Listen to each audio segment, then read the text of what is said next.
کو بیان کر رہا ہے. ہم ہندوستان میں رہتے ہیں, ہم اردو زبان میں اپنی محفلوں میں حضور کا چرچا کرتے ہیں. اتنا ہی نہیں, توریت اللہ کی کتاب, زبور اللہ کی کتاب, انجیل اللہ کی کتاب. توریت اللہ نے حضرت موسیٰ علیہ السلام کو عطا کی, انجیل حضرت عیسیٰ علیہ السلام کو عطا کی, زبور حضرت داؤد علیہ السلام کو عطا کی گئی. آپ دیکھیں کہ توریت میں بھی حضور کا ذکر ہے, انجیل میں بھی حضور کا ذکر ہے, زبور میں بھی حضور کا ذکر ہے. اگر آپ کو تفصیل چاہیے تو مدارج النبوہ آپ اٹھا کر کے پڑھیں, دلائل النبوہ اٹھا کر کے آپ پڑھیں, شواہد النبوہ اٹھا کر کے پڑھیں, امام قسطلانی کی مواہب اللدنیہ اٹھا کر کے پڑھیں. اسی طرح سے علامہ جلال الدین سیوطی علیہ الرحمہ کی خصائص الکبریٰ اٹھا کر کے پڑھیں. یہ وہ مستند اور معتبر کتابیں ہیں کہ ان کتابوں میں صاف لفظوں میں زبور میں جس طرح سے حضور کا ذکر کیا گیا ہے, ان کے ذکر جمیل کو بیان کیا گیا ہے, وہ اپنی مثال آپ ہے, وہ اپنی مثال آپ ہے.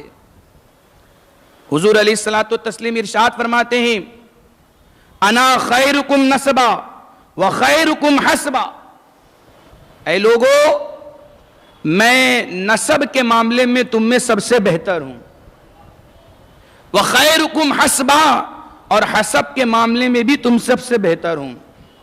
انا خیرکم نفسا وخیرکم بیتا, میں نفس کے معاملے میں بھی تم سب سے بہتر ہوں, اور گھر کے معاملے میں بھی میرا گھر تم سب سے بہتر ہے. یہاں تک کہ فرمایا گیا کہ حضور علیہ الصلوۃ والتسلیم خود ارشاد فرماتے ہیں کہ اللہ نے میرے نور کو پاک ہستیوں میں متبرک ہستیوں سے منتقل کرتے ہوئے حضرت عبداللہ کی پیشانی میں جلوہ گر فرمایا.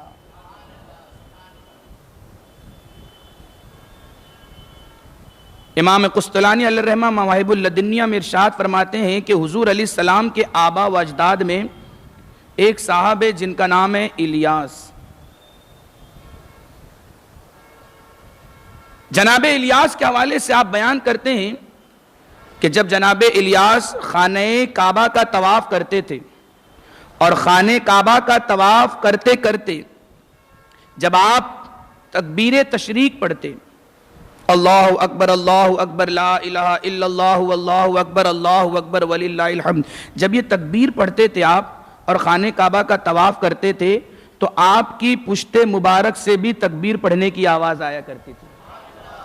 آپ کی پشت مبارک سے یعنی پیٹھ مبارک سے بھی تسبیح پڑھنے کی آواز آیا کرتی تھی. جانتے ہیں آپ پشت مبارک سے تسبیح پڑھنے کی آواز کہاں سے آتی تھی؟ وہ تسبیح کون پڑھتا تھا؟ وہ تسبیح نور مصطفیٰ پڑھا کرتے تھے. وہ تسبیح نور مصطفیٰ جو جناب الیاس کی پشت میں اللہ نے جلوہ گر فرمایا تھا, وہ زبان سے پڑھتے تھے. میرے آقا نور کی شکل میں اپنی آبا و اجداد کی پشت مبارک میں اللہ کی حمد و ثنا بیان کرتے تھے. اسی طرح سے حضرت عبد المطلب رضی اللہ تعالیٰ عنہ, یہ دادا ہیں حضور کے, جب سونے کے بعد آپ دیکھیں جب انسان سوتا ہے اور سو کر اٹھتا ہے تو اس کے بال الجھے ہوئے ہوتے ہیں, داڑھی بھی الجھی ہوئی ہوتی ہے, آنکھوں میں میل جمع ہو جاتا ہے, چہرہ پرا گندا ہوتا ہے.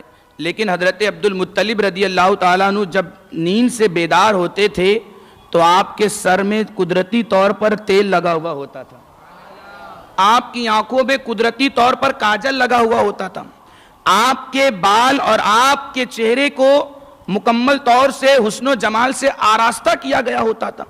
جب آپ سو کر اٹھتے بیدار ہوتے تو آپ سوچتے کہ میں سویا, دوسرے لوگ بھی سوتے ہیں, وہ اٹھتے ہیں تو آنکھوں میں کچرا ہوتا ہے, بال الجھے ہوئے ہوتے ہیں, لیکن کیا بات ہے کہ میں جب سو کر اٹھتا ہوں تو میرے بالوں میں تیل لگا ہوا ہوتا ہے, آنکھوں میں کاجل لگا ہوا ہوتا ہے, چہرہ حسن و جمال کا گویا کہ مرقع بنا ہوا ہوتا ہے.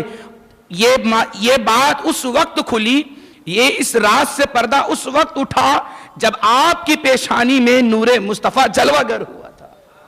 یہ نور مصطفیٰ کی برکت تھی. کہ قدرتی طور پر آپ کے بال مبارک میں تیل بھی لگ جاتا اور آپ کی آنکھوں میں کاجل بھی آ جاتی.